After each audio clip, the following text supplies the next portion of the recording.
स्वागत है आप सभी का एक बार फिर से राजू सर के नाम से इस यूट्यूब चैनल के अंदर एमसीक्यू वीडियो की इस कड़ी के अंदर एक और नया एमसीक्यू वीडियो में लेके आया हूं। एसएससी सीआरपीएफ ईएसआईसी एग्जाम के पॉइंट ऑफ व्यू में कुछ इंपॉर्टेंट, कुछ ट्रिकी, कुछ कंसेप्चुअल एमसीक्यू जिनको सॉल्व करने वाले हैं विद रैशनली। आप लोगों से गुजारिश, फटाफट से वीडियो को लाइक कर दीजिए, वीडियो को शेयर कर दीजिए और कमेंट बॉक्स में अपना सुझाव डालना बिल्कुल नहीं भूले। लाइक करें, शेयर करें, मैक्सिमम लोगों तक इस एमसीक्यू को वीडियो सेशन को पहुंचा दीजिए ताकि मैक्सिमम लोग जो है वो फायदा उठा सके। एक बेहतरीन एमसीक्यू सेशन जहां पे हम बात करने वाले हैं कुछ इंपॉर्टेंट, कुछ ट्रिकी, कुछ कंसेप्चुअल एमसीक्यू की। तो वीडियो की कड़ी के अंदर सबसे पहला एमसीक्यू आप लोगों के सामने ये रहा। A client with emphysema has an order for theophylline. बहुत इंपॉर्टेंट बात है। एम्पाइसीमा का एक मरीज है जिसको थियोफाइलिन दवाई जो है वो ऑर्डर की गई है। अब आपको सबसे पहले यहाँ पे दो चीजों का ज्ञान होना जरूरी है कि जो एम्पाइसीमा है वो क्या होता है और थियोफाइलिन ड्रग जो है वो कौन सी कैटेगरी से संबंधित है। तो एम्पाइसीमा जो बीमारी है वो रेस्पिरेटरी सिस्टम की एक डिजीज है जिसके अंदर परमानेंट डायलेटेशन हो जाता है एल्वेलाई का, और उसकी वजह से एल्वेलाई जो है वो हमेशा एयर फिल्ड रहते हैं। थियोफाइलिन दवाई जो है उसको ब्रोंकोडायलेटर के नाम से जानते हैं, ब्रोंकोडायलेटर कैटेगरी की दवाई है। अब क्वेश्चन पूछ रहा है कि the desire action of theophylline for the client with emphysema. तो एम्पाइसीमा वाले मरीज में थियोफाइलिन का क्या डिजायर एक्शन रहेगा। बीमारी आपको समझ में आ गई कि परमानेंट डायलेटेशन हो जाता है एल्वेलाई का, इससे एयर अंदर ट्रैप होती है, उस एयर को निकालने के लिए, ब्रोंकियोल को डायलेट करने के लिए दवाई दी जाती है थियोफाइलिन। अब ऑप्शन देखिएगा, रिड्यूस करते हैं ब्रोंकियल सिक्रीशन को, डिक्रीज करती है एल्वुलर स्पाज्म को, रिस्टोर करती है ब्रोंकियल कॉम्प्लियंस को, रिलैक्स करती है ब्रोंकियल स्मूथ मसल को। फर्स्ट ऑप्शन बोल रहा है रिड्यूस करती है ब्रोंकियल सिक्रीशंस को। तो ये हमने बोला कि सिक्रीशन को कम करने वाली दवाई नहीं है। थियोफाइलिन दवाई ब्रोंकियल को डायलेट करती है तो सिक्रीशन को कम तो ये नहीं करेगी, ये जो आप तो खोटा बन गया। दूसरा ऑप्शन कह रहा है एल्वुलर स्पाज्म को डिक्रीज करती है, तो स्पाज्म को डिक्रीज करने वाली दवाई नहीं है, और बेसिकली एल्वुला में स्पाज्म नहीं होते, उसका डायलेटेशन होता है, स्पाज्म वाली बीमारी नहीं है एम्पाइसीमा, इसलिए ये भी जवाब खोटा है। ऑप्शन सी कह रहा है ये जो ब्रोंकियल कॉम्प्लियंस है उसको रिस्टोर करती है, कॉम्प्लियंस मतलब उसके फंक्शनिंग को रिस्टोर करती है, उसको अच्छे से काम करवाती है। तो ब्रोंकोडायलेटर दवाई है, ब्रोंकियल पे काम करती है, उसके फंक्शन को रिस्टोर नहीं करती है। और ब्रोंकियल एल्वुलाई की प्रॉब्लम है बेसिकली एम्पाइसीमा। तो लास्ट ऑप्शन बिल्कुल सही है, रिलैक्स करती है ब्रोंकियल स्मूथ मसल को। मैक्सिमम लोगों ने बिल्कुल सही जवाब दिया, डी यहाँ पे करेक्ट आंसर है। ब्रोंको डायलेटेशन कब होगा, जब ब्रोंकियल स्मूथ मसल रिलैक्स होगी, है ना। ब्रोंकियल डायलेट कब होंगे, जब उसकी इसको स्मूथ मसल रिलैक्स होगी, इसलिए इस ड्रग को हम ब्रोंको डायलेटर कहते हैं। ये स्मूथ मसल को रिलैक्स करती है और उससे एयर का एक्सचेंज प्रॉपरली होता है, गैसेज का एक्सचेंज प्रॉपरली होता है। तो डी यहाँ पे करेक्ट आंसर है। ए, बी और सी तीनों ही खोटे जवाब है, डी करेक्ट आंसर है, ए, बी और सी तीनों ही खोटे जवाब है। बहुत ही बढ़िया, बहुत ही शानदार। आगे लेके चलता हूं, नेक्स्ट देखिएगा, नेक्स्ट देखिएगा। The physician has ordered a low calorie, low fat, low sodium diet for a client with hypertension. Hypertension का मरीज है, ब्लड प्रेशर का पेशेंट है, और फिजिशियन ने उसको कौन सी डाइट एडवाइस की, लो कैलोरी, लो फैट, लो सोडियम डाइट। हाइपरटेंशन वाले मरीज को ये डाइट फिजिशियन ने एडवाइस किया। कौन से which menu selection is appropriate for the client, कौन सा मीनू मरीज के लिए अप्रोप्रिएट रहेगा, कौन सी डाइट अप्रोप्रिएट रहेगी जिसमें ये तीनों क्राइटेरिया जो है उसको फुलफिल कर रही हो। Mix green salad, blue cheese dressing, crackers and tea, frankfurter and roll, baked beans, celery and carrot cola, taco salad, tortic chips, sour cream and tea, bagged chicken, apple, angel food cake, 1% milk. बड़े खतरनाक food item है, कुछ के नाम भी नहीं सुने हमने कभी, लेकिन फिर भी है, और हमें इसी में से जवाब ढूंढना है। तो आपको जवाब वो ढूंढना है जो सोडियम लो हो, जो फैट लो हो, और जिसमें कैलोरी भी लो हो। ये डाइट एडवाइस की गई थी। जवाब लिखिएगा, जवाब लिखिएगा। इन तीनों क्राइटेरिया को फुलफिल करने वाला जो डाइटरी सोर्स यहाँ पे है वो है bagged chicken, Apple, angel food cake और 1% मिल्क। डी यहाँ पे करेक्ट आंसर है, डी यहाँ पे करेक्ट आंसर है। ये जो फूड आइटम है ये लो कैलोरी, लो फैट और लो सोडियम डाइट वाले होते हैं। ये लो कैलोरी, लो फैट और लो सोडियम डाइट वाले होते हैं। ऑप्शन बी के अंदर, ऑप्शन ए के अंदर जो फूड आइटम दिए हुए हैं वो सारे के सारे हाई सोडियम डाइट है ना। ए के अंदर जो फूड आइटम दिए है इसमें सोडियम क्या होता है, ज्यादा होता है, इसलिए ये खोटा जवाब है, हाई सोडियम डाइट है। ऑप्शन बी के अंदर जो दिया हुआ है फ्रैंक फर्दर जो दिए हुए है, ये फ्रैंक फर्दर जो है ऑप्शन बी के अंदर, इनमें कैलोरी, फैट और सोडियम तीनों ही बहुत ज्यादा होते हैं, इसलिए खोटा हो गया। ऑप्शन सी इनकरेक्ट है, क्योंकि ये टैकोसेजन, मीट, चिप्स और सोर क्रीम जो होती है इसमें कैलोरी, फैट और सोडियम ज्यादा होते हैं, तो ज्यादा नहीं, हमें तो कम देना है, लो देना है, और लो के लिए ऑप्शन डी बिल्कुल करेक्ट है। आगे लेके चलता हूँ, नेक्स्ट देखिएगा, नेक्स्ट देखिएगा। A postpartum client want to know how the nutrient value of breast milk differ from the that of cow's milk. Breast milk की न्यूट्रिशन वैल्यू काउ मिल्क की न्यूट्रिशनल वैल्यू से कैसे डिफर है? Postpartum client पूछ रही है कि जो काउ मिल्क है उसकी जो न्यूट्रिशनल वैल्यू है वो ब्रेस्ट मिल्क से किस तरीके से अलग है, दोनों में क्या डिफरेंस है ना। ब्रेस्ट मिल्क की न्यूट्रिशनल वैल्यू काउ मिल्क से किस तरीके से डिफर है, ये पूछा जा रहा है।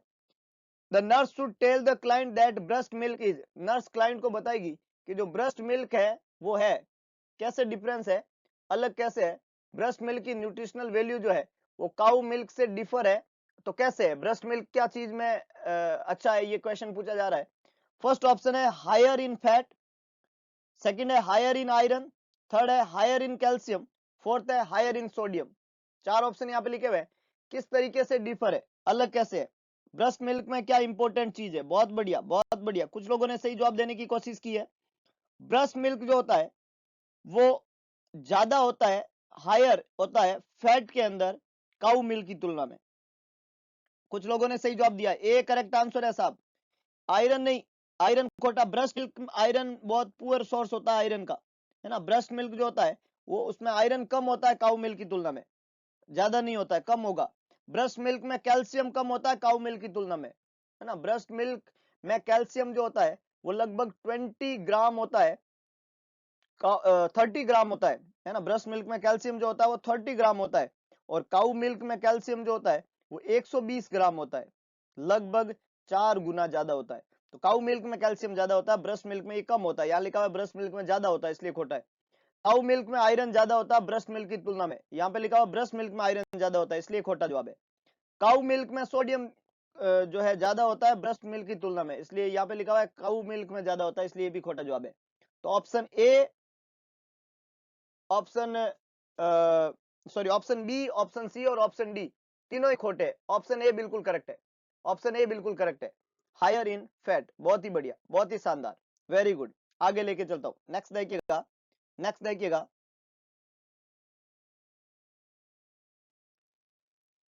A client with Crohn's disease has been started on budesonide 9 mg daily. The nurse should tell the client to take the medication. मरीज है क्रॉन्स डिजीज का, और क्रॉन्स डिजीज वाले मरीज को एक दवाई शुरू की है budesonide 9 mg daily. Crohn's disease वाले मरीज को स्टार्ट की दवाई ब्यूडेसोनाइड 9 mg डेली। नर्स बताएगी क्लाइंट को कि दवाई को लेना है, कैसे लेना है, with grapefruit juice on an empty stomach, between meals, with meals और a snack. Which is the correct one? Budesonide 9 mg शुरू किया क्रॉन्स डिजीज वाले मरीज में, दवाई को कब लेना होता है, दवाई को कब लेना होता है, जवाब लिखिएगा बुडेसोनाइड। बुडेसोनाइड जो है एक लॉन्ग एक्टिंग स्टेरॉइड दवाई है, बुडेसोनाइड एक लॉन्ग एक्टिंग कॉर्टिकोस्टेरॉइड दवाई है। कॉर्टिकोस्टेरॉइड कैसा कॉर्टिकोस्टेरॉइड है? लॉन्ग एक्टिंग कॉर्टिकोस्टेरॉइड है। अब इस दवाई को किस तरीके से लेना होगा, बुडेसोनाइड को, लॉन्ग एक्टिंग कॉर्टिकोस्टेरॉइड को, जवाब लिखिएगा। जितने भी कॉर्टिकोस्टेरॉइड होते हैं, बहुत बढ़िया, कुछ लोगों ने जवाब देने की कोशिश की है, कॉर्टिकोस्टेरॉइड जितने भी होते हैं उनको हमेशा विद मील लेना होता है। डी यहाँ पे करेक्ट आंसर है, विद मील और स्नैक ये दवाई ली जाएगी, डी यहाँ पे करेक्ट आंसर है।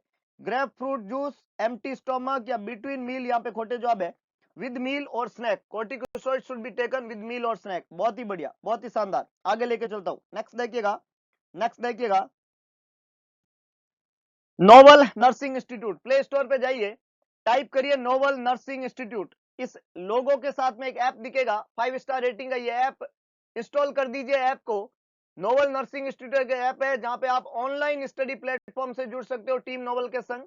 ये ऐप जो है इसको इंस्टॉल करके सेटिंग में जाके ऐप को रेटिंग दे दीजिएगा, और इसके अलावा अपना इंपॉर्टेंट सुझाव ऐप के अंदर डाल दीजिएगा। नोवल नर्सिंग का इंस्टीट्यूट का ये ऐप जो है ये बहुत इंपॉर्टेंट प्लेटफॉर्म है आप लोगों के लिए, ऑनलाइन स्टडी मटेरियल यहाँ पे प्रोवाइड किया जाएगा टीम नोवल के द्वारा। इसके अलावा नोबल नर्सिंग इंस्टीट्यूट का ऑफलाइन बैच शुरू हो चुका है। लहरिया स्वीट होम के सामने भगत की कोठी एड्रेस है। डॉक्टर एमडी सर के द्वारा संचालित इस इंस्टीट्यूट का ऑफलाइन बैच जो है वो 1 तारीख से शुरू हो चुका है। 2:30 बजे का टाइमिंग है। तो अगर आपको ऑफलाइन प्लेटफॉर्म नोबल टीम के संग चाहिए तो जुड़ जाइए। ऑफलाइन प्लेटफॉर्म भी आपके लिए अवेलेबल है। टीम नोबल लेके आइए आप लोगों के लिए कंसेप्चुअल स्टडी मटेरियल, जहां पे कंसेप्चुअल स्टडी प्रोवाइड की जाती है हर सब्जेक्ट की। सब्जेक्ट के स्पेशलिस्ट विशेषज्ञ टीम के द्वारा आपको टीच करवाया जाएगा, जिन्होंने मल्टीपल सिलेक्शन दिए और वो जानते हैं कि स्मार्ट स्टडी कैसे होती है, एग्जाम में किस तरीके से क्रैक करने होते हैं एग्जाम को, क्या मटेरियल सफिशिएंट होता है नॉट सेट जैसे एग्जाम को क्रैक करने के लिए। तो बस दोनों प्लेटफॉर्म आप लोगों के लिए है, ऑनलाइन और ऑफलाइन। जुड़ जाइए और एक बेहतरीन भविष्य निर्माण की तरफ बढ़िए। आगे लेके चलता हूं। नेक्स्ट देखिएगा। The nurse is teaching an obstetrical client regarding the appearance of edema in the last trimester. Obstetrical client है, लास्ट ट्राइमेस्टर में क्लाइंट को एडिमा हुआ है, जो एडिमा का अपीयरेंस हुआ है उसको लास्ट ट्राइमेस्टर में, उसके बारे में टीच करा रही है नर्स क्लाइंट को। तो कौन सा स्टेटमेंट क्लाइंट के द्वारा इंडिकेट करता है कि फर्दर टीचिंग की जरूरत है ना। मतलब लास्ट ट्राइमेस्टर में क्लाइंट को एडिमा हुआ है, अब उसने कुछ स्टेटमेंट दिए, तो एक स्टेटमेंट उसकी तरफ से खोटा है। एडिमा का मतलब उसको पता नहीं है इसका मतलब। First, I need to drink 6 to 8 glass of water daily. मेरे को डेली जो है 6 से 8 ग्लास पानी पीना चाहिए। Second, I can expect to have oedema of my feet and ankle. मुझे एक्सपेक्ट करना चाहिए कि मेरे फीट एंड एंगल में एडिमा होगा। थर्ड है, oedema of my face and hand is a normal occurrence. मेरे हैंड और फेस पे जो एडिमा हुआ है नॉर्मल अकरेंस है। लास्ट है, it is important for me to avoid prolonged standing. मेरे लिए इंपॉर्टेंट बात है कि मुझे लंबे समय तक स्टैंडिंग को क्या करना है, अवॉइड करना है। 4 ऑप्शन यहाँ पे लिखे हुए। एडिमा के बारे में कौन सा स्टेटमेंट खोटा है? जवाब लिखिएगा, जवाब लिखिएगा, जवाब लिखिएगा। बहुत बढ़िया, कुछ लोगों ने जवाब देने की कोशिश की है। देखिएगा, अगर लेडी स्टेटमेंट दे रही है कि मुझे डेली 6 से 8 ग्लास पानी पीना चाहिए, बात बिल्कुल सही है, बात बिल्कुल सही है। यहाँ पे फर्दर टीचिंग की जरूरत नहीं है। अगर लेडी कह रही है कि मेरे फीट और एंकल पे एडिमा होगा, ये एक्सपेक्टेड फाइंडिंग है, तो बात सही है, ये नॉर्मल होता है, ये होता ही होता है ना। प्रेगनेंसी की वजह से होता है, सुपाइन हाइपोटेंशन सिंड्रोम की वजह से होता है, ग्रेविड यूट्रस के द्वारा इंफीरियर वेना केवा के कंप्रेशन की वजह से होता है। अगर लेडी कह रही है कि मुझे अवॉइड करना होता है प्रोलॉन्ग स्टैंडिंग, ये बात भी सही है, जिससे एडिमा कम होगा उसको।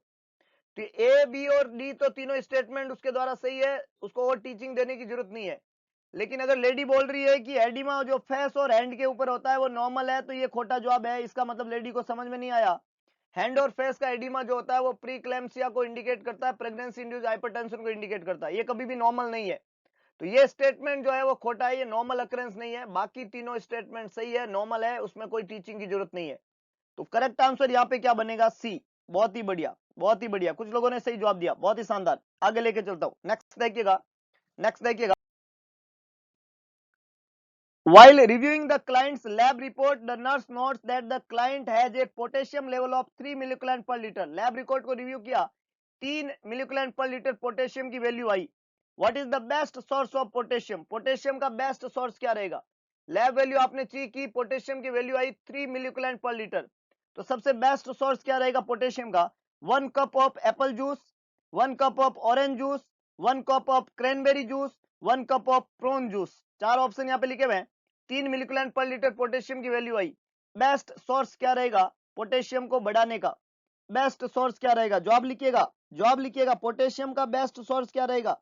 देखो, कुछ लोगों ने लाइक बटन को प्रेस नहीं किया है। 70+ लोग यहाँ पे वॉच आउट कर रहे हैं, लाइक बटन नहीं प्रेस किया है। लाइक बटन जरूर करें, लाइक बटन प्रेस करें, शेयर जरूर करें, मैक्सिमम लोगों तक मदद पहुंचाए, क्योंकि जरूरत है लोगों को इस तरीके के कंटेंट की। देखो, कुछ मॉरल ड्यूटीज होती है जिंदगी में, कुछ अच्छा किसी फायदे के लिए नहीं किया जाता है, इंसानियत के नाते किया जाता है। तो अच्छा करे, इंसान बने, और मॉरलिटी के नाते जो है वो वीडियो को शेयर जरूर करे, वीडियो को शेयर जरूर करे। बहुत ही बढ़िया, बहुत ही शानदार। तो यहाँ पे करेक्ट आंसर क्या रहेगा? पोटेशियम की वैल्यू बढ़ाने वाला फूड आइटम कौन सा है? पोटेशियम की वैल्यू बढ़ाने वाला फूड आइटम कौन सा है? 1 cup of prune juice. D correct answer है साहब, डी करेक्ट आंसर है। 1 कप ऑफ प्रून जूस जो होता है उसमें 707 मिलीग्राम पोटेशियम होता है, 707 मिलीग्राम पोटेशियम होता है। तो ये पोटेशियम की वैल्यू को बढ़ाने वाला फूड आइटम है। ऑप्शन ए, ऑप्शन बी और ऑप्शन सी इनकरेक्ट है, क्योंकि बाकी सारे जो है जैसे 1 कप ऑफ एप्पल जूस है, उसमें 295 मिलीग्राम पोटेशियम होता है। ऑप्शन बी जो है ऑरेंज जूस जो लेते हैं आप 1 कप, तो उसमें 496 मिलीग्राम पोटेशियम होता है, 496। और अगर आप 1 कप क्रैनबेरी जूस लेते हैं तो 152 मिलीग्राम पोटेशियम होता है। तो अगर मिलीग्राम वैल्यू आप देखें तो सबसे ज्यादा प्रून जूस की रहेगी। तो डी यहाँ पे करेक्ट आंसर है। ए, बी और सी तीनों ही खोटे जवाब है। बहुत ही बढ़िया, बहुत ही शानदार। आगे लेके चलता हूं, नेक्स्ट देखिएगा। नेक्स्ट देखिए, a client admitted with renal calculi experiencing severe pain in the right flank and nausea. Renal calculi का मरीज भर्ती हुआ है, सीवियर पेन हो रहा है, राइट फ्लैंक और नोजिया हो रहा है। इमीडिएट नर्सिंग इंटरवेंशन क्या रहेगा? रीनल कैलकुलाई है, किडनी स्टोन है, राइट फ्लैंक पेन और नोजिया हो रहा है, immediate intervention. Administer pain medication, encourage oral fluid, administer antiemetic, evaluate hydration status. चार ऑप्शन लिखे हुए। रीनल कैलकुलाई का मरीज है, दर्द हो रहा है उसको राइट फ्लैंक के अंदर और नोजिया हो रहा है, सीवियर पेन के साथ में नोजिया। इमीडिएट इंटरवेंशन, दर्द की दवाई लगाएंगे, फ्लूइड ओरल फ्लूइड के इंटेक को एनकरेज करेंगे, एंटीएमेटिक देंगे या हाइड्रेशन स्टेटस को इवेलुएट करेंगे। देखिएगा, देखिएगा, वेरी गुड। कुछ लोगों ने सही जवाब देने की कोशिश की है, बहुत अच्छे, बहुत अच्छे। जब भी सीवियर पेन होता है, इमीडिएट इंटरवेंशन एनाल्जेसिक होता है। एक लाइन है, इंपॉर्टेंट लाइन है, जब भी सीवियर पेन होता है, इमीडिएट इंटरवेंशन एनाल्जेसिक होता है, दर्द निवारक होता है। करेक्ट आंसर ए बनेगा। एडमिनिस्टर करेंगे दर्द की दवाई जो ऑर्डर एडवाइज की हुई है, जो दर्द की दवाई ऑर्डर एडवाइज की हुई है वो एडमिनिस्टर करेंगे। ओरल फ्लूइड इंटेक, एंटीएमेटिक और हाइड्रेशन स्टेटस प्रायोरिटी नहीं रहेगी, क्योंकि मरीज सफर कर रहा है सीवियर पेन से, तो पहला प्रायोरिटी रहेगा एनाल्जेसिक देना। बहुत बढ़िया, बहुत ही शानदार, वेरी गुड। कुछ लोगों ने बिल्कुल सही जवाब दिया, बहुत अच्छे, बहुत अच्छे। आगे लेके चलता हूं, नेक्स्ट देखिएगा, नेक्स्ट देखिएगा। Physician has ordered a sterile urine specimen from a client with an indwelling catheter. The nurse should एक इंडवेलिंग कैथेटर, फोलिस कैथेटर लगा हुआ है और स्टेराइल यूरिन स्पेसिमेन लेना है, सैंपल लेना है यूरिन का। इंडवेलिंग कैथेटर से यूरिन का सैंपल लेना है। तो इंडवेलिंग कैथेटर से यूरिन का सैंपल लेते समय आप किस चीज का ध्यान रखेंगे, कैसे लेंगे? फर्स्ट ऑप्शन है open the spout on the urine bag and allow urine to flow into the sterile specimen cup. Urine bag के ढक्कन को खोलेंगे और उस यूरिन बैग में से हम ले लेंगे सैंपल। स्टेराइल यूरिन कलेक्शन कभी भी यूरिन बैग से नहीं लिया जाता है, इसलिए ए आंसर यहाँ पे खोटा रहेगा। सेकंड है disconnect the drainage tube from the collection bag and allow urine to drain into a sterile specimen. यहाँ पे क्या कहा जा रहा है कि जो ड्रेनेज ट्यूब है ना, ड्रेनेज ट्यूब जो है उसको डिस्कनेक्ट कर देंगे कलेक्शन बैग से, मतलब यूरो बैग से जो फोलिस कैथेटर है उसको डिस्कनेक्ट करेंगे और फिर स्टेराइल स्पेसिमेन को कलेक्ट कर देंगे, तो ये तरीका भी खोटा है। ए ऑप्शन जो था कि यूरिन के बैग के ढक्कन को खोल के ले लेंगे, वो भी खोटा है। दूसरा है उस जो ड्रेनेज ट्यूब है, जो बैग है, उसको डिस्कनेक्ट करके ले लेंगे, ये तरीका भी खोटा है। तीसरा कह रहा है कि disconnect the drainage tube from the catheter and allow urine to drain from the bag into a sterile specimen. हम जो कैथेटर है वहां से डिस्कनेक्ट कर देंगे ड्रेनेज ट्यूब को, और डिस्कनेक्ट करने के बाद में जो बैग है उसमें से ले लेंगे। मतलब एक तो सीधा ही बैग में से बोला, वो खोटा है। दूसरा जो ड्रेन हो रहा है, जो फोलिस कैथेटर है वहां से डिस्कनेक्ट करके फोलिस में से जो आ रहा है यूरिन उसको लेंगे, और तीसरा जो बैग में आया है उसमें से ले लेंगे वहां से डिस्कनेक्ट करके। तो ये तीनों ही तरीके खोटे हैं, ये तरीका नहीं होता है स्टेराइल स्पेसिमेन को कलेक्ट करने का।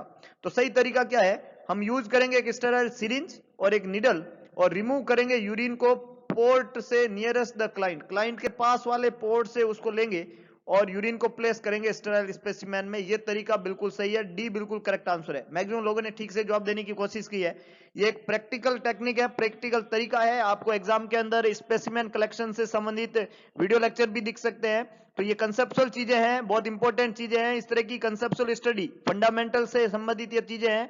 नोबल नर्सिंग इंस्टीट्यूट इसी तरह की कंसेप्चुअल स्टडी दे रहा है आपको, तो आप जल्दी से जुड़ जाइए और इस तरीके के प्रैक्टिकल चीजें विद थ्योरेटिकल पोर्शन, कंसेप्चुअल बातें अगर आपको क्लियर करनी है तो टीम नोबल के साथ में आप जुड़ जाइए।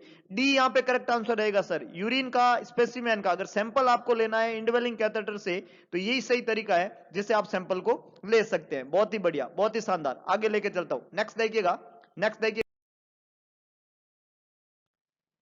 Novel nursing institute, play store के ऊपर जाइए, टाइप करिए नोवल नर्सिंग इंस्टीट्यूट। इस लोगो के साथ में 5 स्टार रेटिंग का ये लोगो आपको वहां पे दिखेगा। ये नोवल नर्सिंग इंस्टीट्यूट का ऐप है, ऐप को इंस्टॉल कर दीजिए और इंस्टॉल करने के बाद में रेटिंग दे दीजिए ऐप को सेटिंग में जाके, है ना। ये नोवल नर्सिंग इंस्टीट्यूट का ऐप है जहां पे आपको मिलेंगे वीडियो लेक्चर्स और टेस्ट क्यूज, एमसीक्यूज सीरीज पूरी अवेलेबल होगी। तो बस ऑनलाइन प्लेटफॉर्म अवेलेबल है, जुड़ जाइए टीम नोवल के साथ में। Offline study platform, doctor MD sir के द्वारा संचालित इस इंस्टीट्यूट की ऑफलाइन क्लासेस शुरू हो चुकी है। इवनिंग बैच, भगत की कोठी लहरिया स्वीट होम के सामने इवनिंग बैच लग रहा है, 2:30 बजे से क्लासेज है। ऑफलाइन प्लेटफॉर्म जहां पे कंसेप्चुअल स्टडी शुरू हो चुकी है, थ्योरेटिकल लेक्चर चलते हैं विद एमसीक्यू प्रैक्टिस वहां पे कराई जाती है।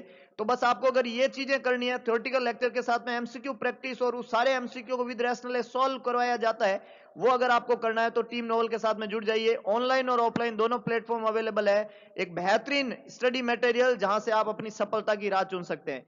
आज का वीडियो लेक्चर यहीं पे खत्म होता है। अगर आपको वीडियो पसंद आया तो वीडियो को लाइक करें, वीडियो को शेयर करें, कमेंट बॉक्स में अपना सुझाव डालना ना भूलें। और इसके अलावा एक काम करें, भगवान कृष्ण ने कहा था कि सारथी बने स्वार्थी ना बने, तो दिखा दीजिए सारथीपन और कर दिखाइए ऐसा कि दुनिया करना चाहिए आपके जैसा। अगर आप अच्छा सुन रहे हैं, अच्छा पढ़ रहे हैं, तो आप एक सही प्लेटफॉर्म पे हैं। मिलते हैं दोबारा एक नए एमसीक्यू सेशन के साथ में, कुछ इंपॉर्टेंट, कुछ स्टिकी, कुछ कंसेप्चुअल एमसीक्यू। तब तक के लिए जय हिंद, जय भारत, जय महाकाल।